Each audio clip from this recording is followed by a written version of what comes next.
तो ચાલો વિદ્યાર્થી મિત્રો આપણે આગળ જોઈએ આપણા વિડીયોમાં. તો નેક્સ્ટ પેરેગ્રાફની વાત કરીએ. Like many people who work to create humour volt took it very seriously. Like many people એટલે કે ઘણા બધા લોકોની જેમ. હુ વર્ક ટુ ક્રિએટ હ્યુમર, ઘણા બધા લોકો જે હ્યુમર એટલે એક પ્રકારની રમૂજ, એક પ્રકારનો વિનોદ સર્જવાનું જે લોકો ક્રિએટ કરવું એટલે કે સર્જન કરવું, એટલે એક પ્રકારના હાસ્યની વિનોદની બરાબર જે સર્જવાનું કાર્ય ઘણા બધા લોકો કરતા હતા. Volt took it very seriously એટલે કે વોલ્ટે પણ આ દિશામાં ઘણું જ ગંભીરતાથી કાર્ય આરંભ કર્યો હતો. સમજ્યા વિદ્યાર્થી મિત્રો? તો જે રીતે બીજા લોકો વિચારતા હતા કે આપણે આ રીતની આપણી એક સિરીઝ હોય જેના અંદર લોકોને હાસ્ય મળી રહે, તો એવી જ રીતે વોલ્ટે પણ આ દિશામાં ઘણું બધું વિચાર્યું હતું. He would often sit glumly through the funniest cartoon concentrating on some way to improve it. He would often sit gloomily. Gloomily નો મતલબ આપણે અહીંયા લઈશું કે સેડલી, ના ખુશી ભર્યા ભાવથી એમ કે, યા તો પછી અહીંયા બીજો મતલબ એનો થાય છે કે ગંભીરતાથી એમ કે he would often sit gloomily એટલે કે ગંભીરતાથી બેસી રહેતો through the funniest cartoon. એ જે પોતાની સિરીઝ માટે જે ફનીએસ્ટ કાર્ટૂન બનાવતો, એકદમ રમૂજી કાર્ટૂનની ઉપર concentrating on some way to improve it.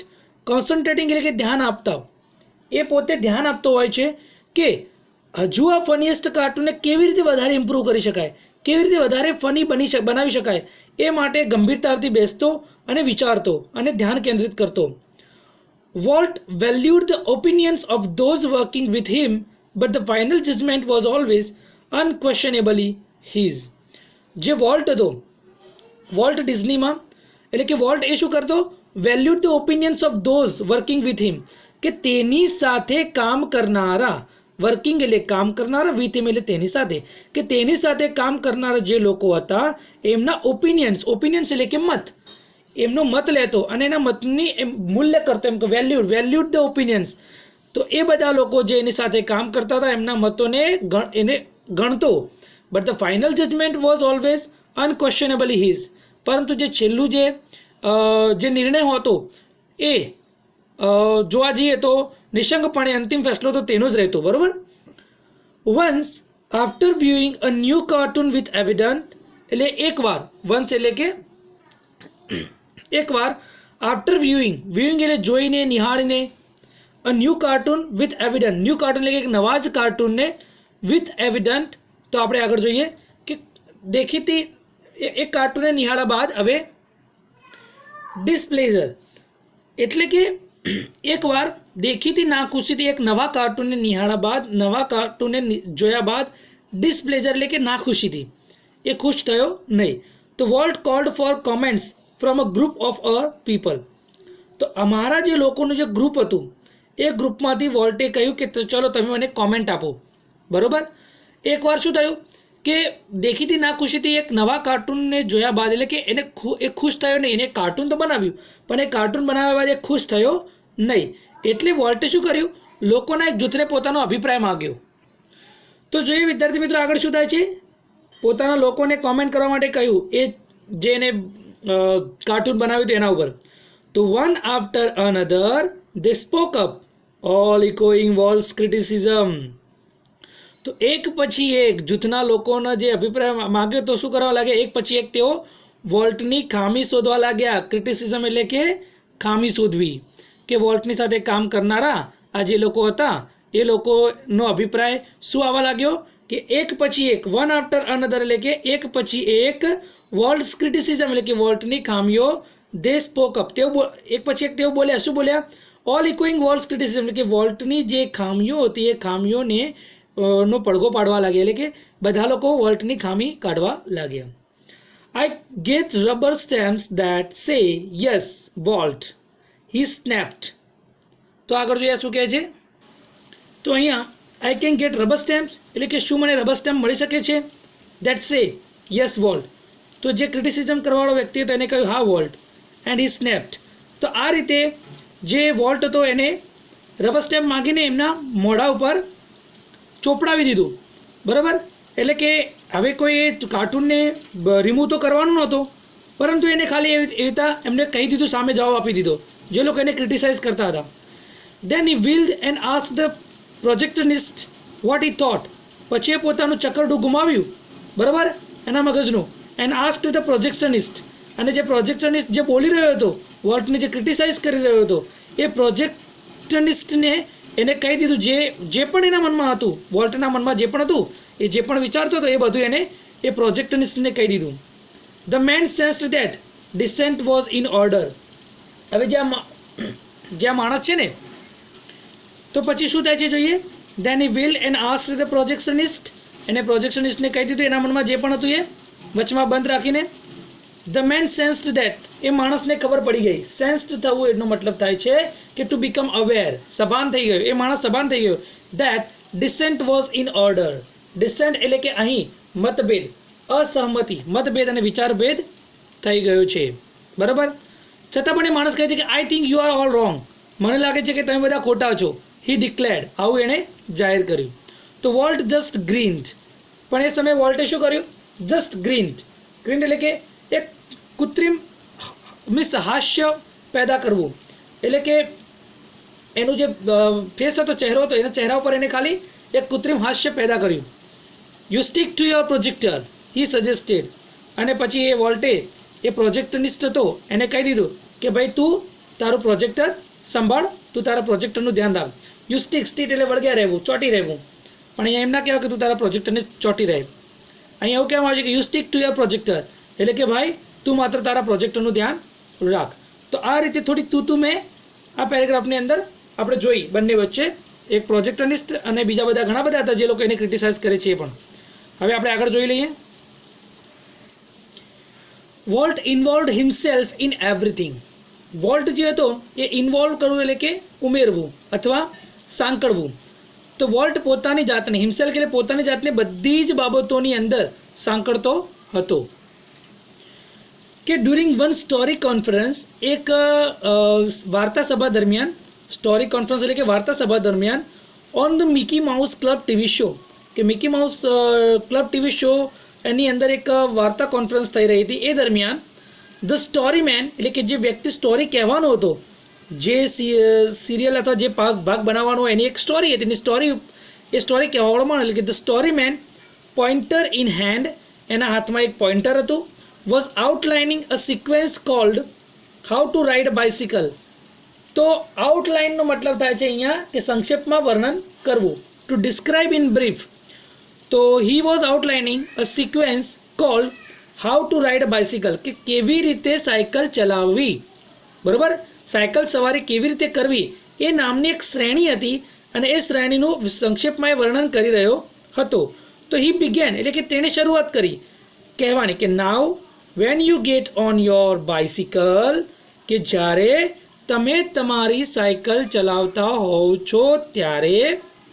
જો વિદ્યાર્થી મિત્રો, અહીંયા આ જે વ્યક્તિ છે, જે સ્ટોરીમેન છે, એ સ્ટોરીમેન એવું કહે છે કે હવે જ્યારે તમે તમારી સાયકલ પર સવાર થાવ છો, now when you get on your bicycle, તો આટલું જ્યારે એ બોલે છે ત્યારે વોલ્ટ સ્ટોપ્ડ હિમ, વોલ્ટ એને રોકી દે છે. અને શું કહે છે વોલ્ટ? કે change your bicycle to a bicycle, he said. Means volt એવું કહે છે કે change your bicycle to a bicycle, કે તમારી સાયકલને બદલે કોઈ સાયકલ, બરાબર, એવો શબ્દ વાપરવાનું કહે છે કે કોઈ એક સાયકલ, એવો શબ્દ કે જ્યારે તમે કોઈ સાયકલ પર સવાર થાઓ છો એવું કહેવાનું કહે છે. તમારી સાયકલ ઉપર તો કેમ એવું કહે છે કે તમારી સાયકલ ના કહો તમે? તો રિમેમ્બર, યાદ રાખો, every kid is unfortunate enough to have a bicycle of his own. Every kid એટલે કોઈ પણ બાળક ઇઝ અનફોર્ચ્યુનેટ, બધા જ બાળકો એવા સદભાગ્ય નસીબવાળા નથી હોતા એટલા પૂરતા કે જેમની પાસે પોતાની સાયકલ હોય, બરાબર. જો પોતાની સાયકલ તમે કહેવા જાઓ છો તો એ ઘણા બધા ચિત્ર પોતાના મગજમાં પોતાની સાયકલના બનાવી દે છે. એટલા માટે વોલ્ટ અહીંયા એને રોકે છે. ચલો વિદ્યાર્થી મિત્રો, હવે આગળના પેરેગ્રાફની વાત કરીએ. The story of Disneyland, perhaps better than anything else, illustrates Walt's vision and his stubborn determination to realize an idea he believed in. તો જે ડિઝનીલેન્ડની જે વાત હતી, એ જે ડિઝનીલેન્ડ જે બનાવવા માંગતો હતો, તો ડિઝનીલેન્ડની વાત જે છે એ કદાચ બેટર ધેન એનીથિંગ એલ્સ, બધા જ કરતાં કદાચ ચડિયાતી છે. ઇલ્યુસ્ટ્રેટ્સ એવું પ્રતિષ્ઠિત કરે છે કઈ રીતે તો વોલ્ટ્સ વિઝન વોલ્ટ્સ જે છે એની જે દ્રષ્ટિ છે જે ઘણું આગળ જોઈ શકે છે એન્ડ સ્ટબોર્ન ડિટર્મિનેશન સ્ટબોર્ન એટલે કે દ્રઢ ડિટર્મિનેશન એટલે કે નિશ્ચયને એ પ્રતિષ્ઠિત કરે છે તો ડિઝનીલેન્ડની જે વાત છે કદાચ બધા જ કરતો ચડિયાતી હશે એવું કોણ પ્રતિષ્ઠિત કરે છે તો વોલ્ટની જે દ્રષ્ટિ છે એ અને તેની દ્રઢ નિર્ણય શક્તિ છે એ અને જેથી to realize an idea I believed in કે જે એના આઈડિયા વિચારની અનુભૂતિ કરાવે છે જેમાં એ માનતો હોય છે એટલે એને પોતાના જે આઈડિયાઝ હોય છે જે વિચાર હોય છે એમાં એટલો બધો વિશ્વાસ હોય છે કે એ પોતાની દ્રઢ નિર્ણય શક્તિને પોતાની દીર્ઘદ્રષ્ટિને એ બધું જ એ પોતાના ડિઝનીલેન્ડની અંદર ખોપી નાખે છે ફોર યર્સ એટલે કે વર્ષો સુધી Walt had quietly nursed the dream of a new kind of amusement park એટલે કે મનોરંજન પાર્કનું અ ન્યૂ કાઇન્ડ ઓફ એટલે કે એક નવા જ પ્રકારના મનોરંજન પાર્કનું એને શું કર્યું હતું વોલ્ટ હેડ ક્વાઇટલી નર્સ્ડ એટલે કે એને સેવ્યું હતું નર્ચર કરવું નર્સ્ડ કરવું બરાબર તો એને કે નિરાંતે ક્વાઇટલી એટલે કે નિરાંતે નર્સ્ડ કર્યું એટલે કે નર્સ્ડ એટલે કે સેવ્યું હતું the dream of a new kind of amusement park એક નવા જ પ્રકારના મનોરંજન પાર્કનું સ્વપ્ન એને સેવ્યું હતું It would be a potpourri of all the ideas conjured up by his fertile imagination. તો અત્યારે આપણે આ વાત કરી કે ઘણા બધા વર્ષોથી વોલ્ટ છે એ શું કરી રહ્યો હતો સપનાઓ સેવી રહ્યો હતો એક પોતાના એક અમ્યુઝમેન્ટ પાર્કના તો આ બધું કેવી રીતે શક્ય કરતો હતો એ તો ઇટ વુડ બી અ પોટપોરી એટલે કે આ બધો એક કુંભ હતો ઓફ ઓલ ધ આઈડિયાઝ એના વિચારોનો આ એક કુંભ હતો એક ઘડો હતો જે કન્ઝર્ડ અપ એટલે કે સમન્વિત કરતું હતું બાય હિઝ ફર્ટાઇલ ઇમેજિનેશન એની ફળદ્રુપ કલ્પનાઓનો સમન્વિત એક અને પછી એના અંદર જે વિચારો છે એ વિચારોનો એક કુંભ હતો કે જેના થકી એ આ બધી બાબતોનો વિચાર કરી રહ્યો હતો અથવા વિચાર કરી શકતો હતો but the idea of sinking millions of dollars into an amusement park even Walt's kind of amusement park seemed so preposterous that he wouldn't mention it to anyone. He just quietly began planning. તો વિદ્યાર્થી મિત્રો અહીંયા એક spelling mistake છે પ્રીપોસ્ટરસ it is પ્રીપોસ્ટરસ જેનો મતલબ થાય છે ફુલિશનેસ યા તો એબ્સર્ડ યા તો રેડિક્યુલસ તો જો અહીંયા but the idea of sinking millions of dollars એટલે કે હજારો ડોલરો કરોડો ડોલરો ને ડૂબાડી દેવા સિંકિંગ કરવા એટલે કે હોમી દેવા અથવા ડૂબાડી દેવા એનો જે વિચાર હતો ઇન્ટુ એન અમ્યુઝમેન્ટ પાર્ક એટલે કે મનોરંજન પાર્કની અંદર હજારો કરોડો ડોલરોને ડૂબાડી દેવાનો જે આઈડિયા છે even Walt's kind of amusement park અને વોલ્ટ જે પ્રકારનો અમ્યુઝમેન્ટ પાર્કની ઈચ્છે છે એવો અમ્યુઝમેન્ટ પાર્ક અને આ જે વિચાર છે સીમ્ડ સો પ્રીપોસ્ટરસ એ વિચાર એટલો બધો ફુલિશ કે એટલો બધો રિડિક્યુલસ લાગે છે કે that he wouldn't mention it to anyone એ બીજા કોઈ સામે એની રજૂઆત કરી શકતો નહોતો સમજાતા વિદ્યાર્થી મિત્રો કે વોલ્ટની જે આ કલ્પનાના મનોરંજન પાર્કમાં પણ કે કરોડો ડોલરો હોમી દેવાનો એનો જે ખ્યાલ હતો ને એ એટલો બધો મૂર્ખામી ભર્યો હતો કે કોઈની આગળ એનો ઉલ્લેખ પણ એ ન કરી શકતો હતો he wouldn't mention it to anyone he just quietly began planning પણ એને તો શું કરવા માંડ્યો ક્વાઇટલી કે શાંતિથી ગુપચુપ રીતે પોતાનું પ્લાનિંગ આયોજન કરવા માંડ્યું બિગેન એટલે કે શરૂઆત કરી દીધી હતી સમજા વિદ્યાર્થી મિત્રો sorry by mistake it has been somewhat okay now it clear તો ફરીથી જોઈ લઈએ કે but the idea of sinking billions of dollar કે મિલિયન્સ ઓફ ડોલરનો જે આઈડિયા હતો એને ડૂબાડી દેવા કોની અંદર ઇન્ટુ એન અમ્યુઝમેન્ટ પાર્ક અને એ પણ કયો અમ્યુઝમેન્ટ પાર્ક તો વોલ્ટે જે પ્રકારનો અમ્યુઝમેન્ટ પાર્કની વિચાર રાખ્યો હતો એવા અમ્યુઝમેન્ટ પાર્કની અંદર હજારો કરોડો ડોલર રૂપિયા ખર્ચી નાખવા એ જે વિચાર હતો સીમ્ડ સો પ્રિપોસ્ટરસ એ એટલો બધો ફુલિશ રેડિક્યુલસ લાગતો હતો એટલે કે એક પ્રકારનો એમ કહી શકાય ને કે મૂર્ખામી ભર્યો કે that he wouldn't mention it to anyone કે એ પોતે પણ બીજા કોઈ આગળ ભાગ્યે જ આવી વાત કરી શકતો હતો કારણ કે બધા લોકો એને ગાંડો બનાવત કે તું આવા કોઈ પ્રોજેક્ટમાં શું કરવા પૈસા તું ખર્ચે છે એમ he just quietly began planning પણ એને તો ખાલી માત્ર શું ધીરે ધીરે પોતાનું પ્લાનિંગ આગળ ચલાવવા માંડ્યો ગુપચુપ રીતે હવે આપણે આગળના પેરેગ્રાફની વાત કરીએ વિદ્યાર્થી મિત્રો. As usual, though he infused all of us with his own enthusiasm when he finally told us about the project. Though એટલે કે છતાં, તેમ છતાં, as usual એટલે કે હંમેશ મુજબ, he infused all of us with his own enthusiasm when he finally told us about the project. એટલે કે જ્યારે તેને છેલ્લે અમને એના પ્રોજેક્ટ વિશે જ્યારે જણાવ્યું ત્યારે he infused એટલે કે તેણે અમને ભાગીદાર બનાવ્યા. ઓલ ઓફ અસ ઇન્સ્પાયર કરવા અથવા ભાગીદાર બનાવવા. he inspired us, he infused us, all of us with his own enthusiasm એટલે કે તેણે તેના ઉત્સાહના ભાગીદાર અમને બનાવ્યા. એને તો ઉત્સાહ હતો જ, પણ એમને આ પ્રોજેક્ટ વિશે વાત કરીને, આ પ્રોજેક્ટની અંદર ઇન્વોલ્વ કરીને અમને પણ ઉત્સાહી બનાવી દીધા. someone asked, કોઈકે પૂછ્યું, volt, how should the Disneyland look? કોઈકે એવું પૂછી લીધું કે વોલ્ટ, ડિઝનીલેન્ડ કેવું દેખાવું જોઈએ? ક્વિક કેમ ધ રિપ્લાય, તરત જ એનો જવાબ મળી ગયો, it should look like nothing else on this અર્થ એટલે કે આ પૃથ્વી ઉપર કશું એ બીજું આવું ન હોય, બરાબર, કે ચઢિયાતું ન હોય એવું દેખાવું જોઈએ. It should look like nothing else on this અર્થ, આ દુનિયામાં એવું કશું જ ના હોય, એનાથી બધાથી ચઢિયાતું એ હોવું જોઈએ. પ્રેડિક્ટેબલી એટલે કે ફોરકાસ્ટિંગલી, પૂર્વધારણા, આ તો પૂર્વધારણા થઈ હતી બધી, કે પૂર્વધારણા કરતાં વી હેડ ટ્રબલ રેઝિંગ મની, અમને શામાં ટ્રબલ પડી, મુશ્કેલી પડી, રેઝિંગ મની એટલે કે પૈસા ભેગા કરવામાં, બરાબર, અથવા પૈસા પ્રાપ્ત કરવામાં અમને ખૂબ જ તકલીફ પડી. બટ ડિઝનીલેન્ડ ડીડ ઓપન, પણ ડિઝનીલેન્ડ તો ખોલીને જ રહ્યું, શરૂ થઈને જ રહ્યું ઇન જુલાઈ 1955. 1955માં આ ડિઝનીલેન્ડ ઓપન થઈ ગયું હતું. સિન્સ દેટ ડે, તે દિવસથી લઈને millions of people have flocked to see the unique creations of Walt's imagination. Millions of people એટલે કે લાખો કરોડો લોકો, એમ કે દુનિયાના ઘણા બધા લોકો એમ તે દિવસથી લઈને આ જે ડિઝનીલેન્ડ છે and have flocked to see, have flocked એટલે કે ક્રાઉડેડ, ટોળા to see the unique creation, એક અદ્વિતીય એક સર્જન જે વોલ્ટ ડિઝનીની કલ્પનાનું હતું એને જોવા માટે હજારો લાખો લોકો પહેલા દિવસથી શરૂ થઈ ગયા હતા. Like a kid with a new toy, જેમ કોઈ નાના બાળકને એક નવું રમકડું મળી ગયું હોય ને એ રીતે the biggest shiniest toy in the world.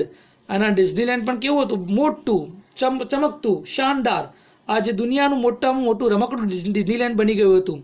Volt used two vendor through the park, volt આ જે પાર્ક છે, જે બગીચો હતો અથવા જે ડિઝનીલેન્ડ હતું એમાં એ ઘૂમતો રહેતો, સ્ટેરિંગ એઝ હેપીલી એઝ એની ટુરિસ્ટ એટલે કે કોઈ પાર્કમાં કોઈ ટુરિસ્ટ પ્રવાસીની જેમ એ ખુશીથી ચલકાતો આખા પાર્કમાં એ ભટક્યા કરતો. વેન્ડર કરવું એટલે કે ભટક્યા કરવું અથવા ફરતા રહેવું. થ્રુ ધ પાર્ક, પાર્કની અંદર. સ્ટેરિંગ એઝ હેપીલી, ખૂબ જ ખુશ રહેતા. એઝ એની ટુરિસ્ટ, કોઈ ટુરિસ્ટ જ્યારે આ રીતે ઘૂમતો હોય અને જે ટુરિસ્ટને જે મજા આવે છે એ રીતે પોતે પણ આ જે દુનિયાનું એક રમકડું જે એને બનાવ્યું હતું ડિઝનીલેન્ડ એમાં એ ફરતો રહેતો.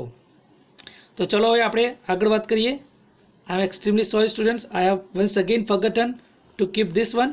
હું ફરીથી આ બાબત ભૂલી ગયો છું. Since the first day, millions of people have flocked to see the unique creations of Walt's imagination. Like a kid with a new toy, the biggest finest toy in the world, Walt used to wander through the park, staring as happily as any tourist. Sorry, આ પેરેગ્રાફને હું already explain કરી ચૂક્યો છું. ચલો હવે આપણે આગળના પેરેગ્રાફને જોઈએ. The overwhelming success of Walt's crazy idea triggered a dramatic about face in the Disney fortunes. Disney fortunes નો મતલબ થાય છે કે ડિઝનીની સંપત્તિમાં ધ ઓવરવેલ્મિંગ સક્સેસ એટલે કે જે આ અપ્રતિમ સફળતા એને જે મળી ઓફ વોલ્ટ્સ ક્રેઝી આઈડિયા, વોલ્ટના તુક્કાને એક ખરેખર અપ્રતિમ સફળતા મળી, બરાબર. અને એ અપ્રતિમ સફળતાના કારણે શું શરૂ થઈ ગયું હતું, ટ્રિગર્ડ થવું એટલે કે શરૂઆત થઈ જવી. શની શરૂઆત થઈ ગઈ હતી? A dramatic about face in the Disney fortunes એટલે કે ડિઝનીની સંપત્તિમાં એક નાટ્યાત્મક રીતે અણધારી તબદીલી અથવા અણધાર્યા પરિવર્તનો, about face, dramatic about face એટલે કે અણધાર્યા પરિવર્તનો આવવાનું શરૂ થઈ ગયું હતું ઇન ધ ડિઝની ફોર્ચ્યુન્સ એટલે કે ડિઝનીની સંપત્તિમાં. ધીરે ધીરે ડિઝની લેન્ડના કારણે એની પોતાની સંપત્તિ વધી રહી હતી. એટલે કે ધ ઓવરવેલ્મિંગ સક્સેસ એટલે કે અપ્રતિમ સફળતા ઓફ વોલ્ટ્સ ક્રેઝી આઈડિયા. વોલ્ટના જે એક તુક્કો હતો આ એક પ્રકારનો, અને એના એ તુક્કાએ એ શાની શરૂઆત કરી દીધી? અ ડ્રામેટિક અબાઉટ ફેસ એટલે કે અણધારી તબદીલી. કોની અંદર? ઇન ધ ડિઝની ફોર્ચ્યુન્સ એટલે કે ડિઝનીની સંપત્તિમાં. તો ઘણો બધો પૈસાદાર વ્યક્તિ બની ગયો મિસ વોલ્ટ. યેટ છતાં સક્સેસ નેવર ચેન્જડ વોલ્ટ. છતાં પણ જે સફળતા છે ને એ વોલ્ટને બદલી શકી નહીં. He remain the simplest of men. જેમ બીજા માણસોની જેમ એ પણ એક સાદો જ માણસ બનીને રહ્યો, એક સીધો સાદો માણસ. He hated parties. એને મહેફિલો પસંદ નહોતી, એ હેટ કરતો હતો. And his ideas of a night out was a burger and chili at some little restaurant. અને એનો જે વિચાર હતો, એને જે ખ્યાલ હતો નાઇટ આઉટ એટલે કે રાત્રે બહાર જવું, રાત્રે બહાર નીકળવાનો જે ખ્યાલ હતો ને એ ખાલી ક્યાં પૂરતો મર્યાદિત રહ્યો હતો? તો કે કોઈ નાની રેસ્ટોરન્ટ્સમાં જઈને બર્ગર અને ચટણી ખાવી, એના પૂરતો જ મર્યાદિત હતો. His only extravagance was a miniature railroad. એનો એકમાત્ર જો ખર્ચો જોઈએ આપણે, એકમાત્ર અતિ ખર્ચાળું આપણે વાત કરીએ તો એ શું હતું? એટલે કે પૈસાનો ખર્ચો ક્યાં કરતો હતો સૌથી વધારે? તો was a miniature rail road એટલે કે નાના કદના રેલ રોડ. મિનિએચર એટલે કે નાના કદના સ્મોલ રેલ રોડ બનાવવા. That rain around the ground of his home.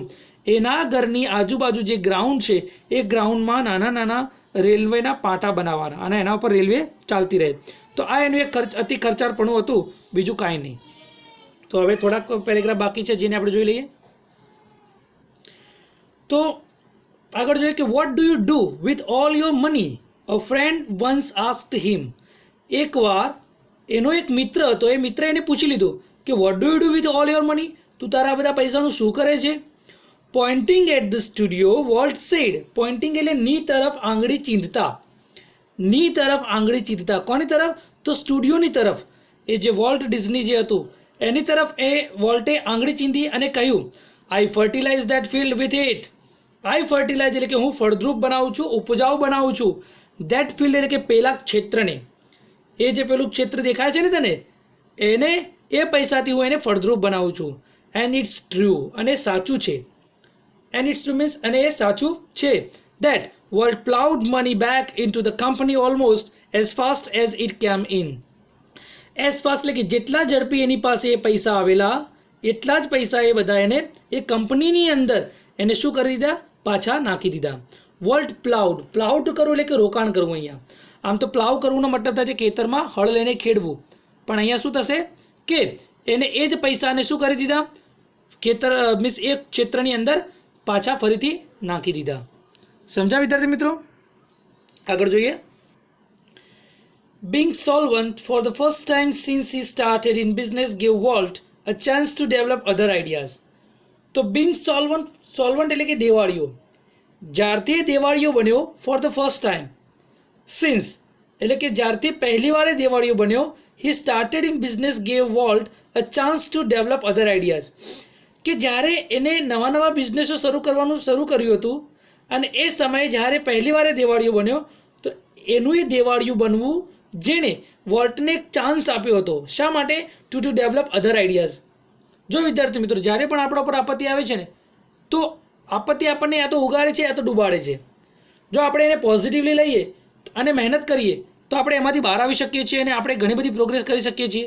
પરંતુ જો આપણે એને બોજ રૂપે લઈ લઈએ છીએ તો એ આપણા ઉપર એટલી હેવી થઈ જાય છે અને હાવી થઈ જાય છે જેના કારણે આપણે એના બોજ નીચે મરી જઈએ છીએ.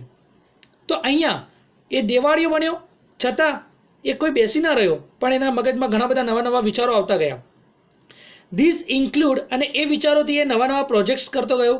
તો એના પ્રોજેક્ટ્સો કયા હતા એની વાત કરીએ તો this included the development of mineral kind and alpine like valley high in the Sierra mountains. તો સિયેરા માઉન્ટેન્સની અંદર જે ઉચ્ચ વેલી જે છે અલ્પાઇન જેવા ટ્રીઝ જ્યાં ઉગે છે, તો એનું એક development that is called mineral kind. તો એક પ્રોજેક્ટ હતો મિનરલ કાઇન્ડનો કે જે આ એરિયામાં અંદર આવેલો છે. બીજો છે a California Institute of Art for which he donated the land and several million dollars. અને બીજો જે પ્રોજેક્ટ હતો એ તો કેલિફોર્નિયા ઇન્સ્ટિટ્યૂટ ઓફ આર્ટ કે જેના માટે એને પોતાની જમીન અને ઘણા બધા ડોલર્સ, મિલિયન્સ ઓફ ડોલર્સ એટલે ઘણા બધા $100 મિલિયન એને શું કર્યું હતું? અહીંયા ખર્ચ કર્યો હતો. And most ambitious of all. અને આ બધા જે એની વાત કરી કે મિનરલ કાઇન્ડ, પછી કેલિફોર્નિયા ઇન્સ્ટિટ્યૂટ ઓફ આર્ટ, એના સિવાયનું જો મહત્વાકાંક્ષી કોઈ વસ્તુ હતી તો એ શું હતું? $100 million ડિઝનીલેન્ડ, $1,000 million ડિઝનીલેન્ડ. અને બીજું હતું a city of tomorrow in Florida, અને ફ્લોરિડાની અંદર આવેલ સિટી ઓફ ટુમોરો. તો આ જે હતું આ બધા એના પ્રોજેક્ટ હતા, જે પ્રોજેક્ટ ઉપર એને કામ કર્યું હતું અને ઘણી બધી સફળતા એને પ્રાપ્ત કરી હતી. હવે આગળનો paragraph. Tragically, in the midst of all this activity, Walt was stricken with this fatal illness. Tragically એટલે કે અત્યંત દુઃખદ રીતે. In the midst of all this activity, આ જે બધી પ્રવૃત્તિઓ એક્ટિવિટીઓ ચાલી રહી હતી એની વચ્ચે, midst એટલે કે વચ્ચે, કરુણતાપૂર્વક આપણે જોવા જઈએ અત્યંત દુઃખદ રીતે, Walt was stricken with this fatal illness. Fatal એટલે કે જીવલેણ, કે જે તમને મૃત્યુના દરવાજા સુધી લઈ જાય એવી બીમારી, ફેટલ ઇલનેસ. તો એની સાથે એનો ભેટો થયો, અથવા આપણે એમ કહી શકીએ કે ત્યારે વોલ્ટને આવો જીવલેણ બીમારી લાગી ગઈ, બરાબર, લાગુ પડવી. આઈ હર્ડ હિમ, મેં એને સાંભળ્યો હતો, રિફર એટલે કે ઉલ્લેખ કરતા, ટુ ધીસ ક્રિયલ બ્લો, આ જે ફેટલ ઇલનેસ એને જે મળી હતી, આ જે જીવલેણ ઘાત જે એને પ્રાપ્ત થયો હતો, આ જે કઠોર ઘાત જે એને મળ્યો હતો, એના વિશે ઓનલી વન્સ, એકવાર મેં એને કહેતા, ઉલ્લેખ કરતા સાંભળ્યો હતો.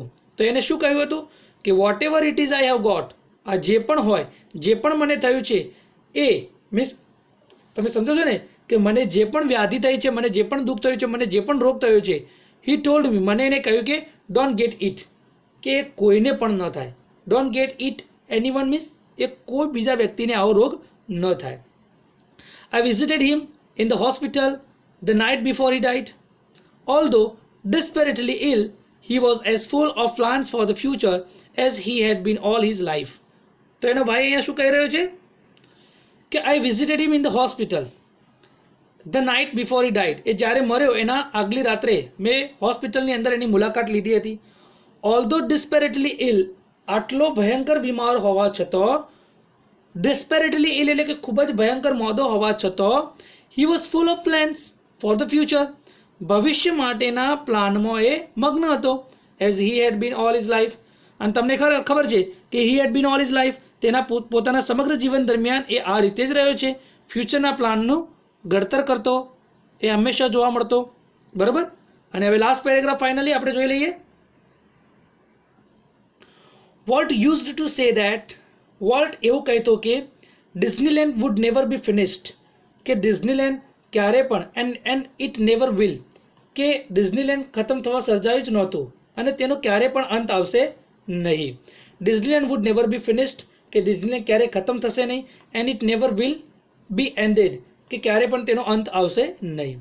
આઈ લાઈક ટુ થિંક ટુ, હું પણ એમ જ વિચારું છું કે દેટ કે Walt Disney's influence will never be finished, અને વોલ્ટની ડિઝનીનો જે પ્રભાવ છે ને, ઇન્ફ્લુઅન્સ એટલે કે પ્રભાવ છે ને, વિલ નેવર બી ફિનિશ્ડ, તેનો ક્યારે અંત આવશે નહીં, તે ક્યારે પૂર્ણ થશે નહીં. That through his creations future generation will continue to celebrate what he once described as that precious, ageless something in every human being which makes us play with children's toys and laugh at silly things and sing in the bath tube and dream. તો જોઈએ અંદર ફરીથી કે that through his creations, કે તેના જે એને એકવાર જે વર્ણવ્યું હતું તે દરમિયાન તે બાબતે આપણે જોઈએ તો, અને તેના સર્જન દ્વારા એકવાર વર્ણવ્યું હતું એને જે ક્રિએશન કર્યું હતું એના સર્જન દ્વારા શું કહ્યું હતું કે future generation will continue to celebrate what he once describes, કે જે આપણી જે આગામી પેઢીઓ જે છે ને એ આગામી પેઢીઓ, ફ્યુચર જનરેશન કે આગામી પેઢીઓ જે છે will continue to celebrate what he once described, એને જે વસ્તુનું વર્ણન કરેલું છે, જે વસ્તુ કહેલી છે એનું એ આપણી આવનારી જનરેશન એનો આનંદ માણશે. કે શું કહ્યું છે કે precious ageless something in every human being, હર એક મનુષ્યની અંદર એક અજર અમર એવું કશુંક રહેલું છે. પ્રિસિયસ એજલેસ એટલે કશુંક અજર અમર, કે જે ક્યારે ન સમાપ્ત થનારું, something in every human being રહેલું છે. Which makes us play with the children toys, કે જે આપણને નાના બાળકોના રમકડા રમવા માટે, and laugh at silly things, અને એકદમ નાની બાબતો પર હસવા માટે, and sing in the bathtub, અને જે બાથરૂમના જે બાથ ટ્યુબ હોય છે એના અંદર બેસીને ગાવા માટે, એન્ડ ડ્રીમ, અને સપનાઓમાં પણ ગાવા માટે આપણને એ તરફ દોરી જાય છે. તો આવી હર એક વસ્તુ હર એક માણસના મીન્સ ની અંદર રહેલી છે. તો એવું અહીંયા એ કહે છે કે that precious is lays something in every human being which makes us play with children's toys and laugh at silly things and sing in the bathtub and dream. એટલે કે દરેક માનવમાં એક મૂલ્યવાન અજર અમર એવું કશું કંઈક રહેલું છે કે જે આપણને એમ કે જે બાળકના જે રમકડા હોય છે એ રમવા માટે, અને ક્ષુલ્લક બાબતો, સિલી થિંગ્સ એટલે કે એક પ્રકારની ક્ષુલ્લક બાબતો તરફ હસવા માટે, તેમજ બાથ ટ્યુબમાં અને સપનામાં ગાવા તરફ દોરી જાય છે. અને આ બધું જે છે એ આપણી આગામી પેઢીઓ એનું સ્તુતિ જ્ઞાન કરતી રહેશે. એમ કે અહીંયા લખ્યું છે કે future generation will continue to celebrate what he once described. એને જે બાબતનું અહીંયા વર્ણન કરેલું છે એ ફ્યુચર જનરેશન એ બાબતને વાગોળતી રહેશે. બરાબર. તો આ થયો આપણા આજનો આ lesson. Sorry by mistake only and dream. You please remember, complete the exercise, prepare all the glossaries and try to understand this lesson. Best of luck for the examination.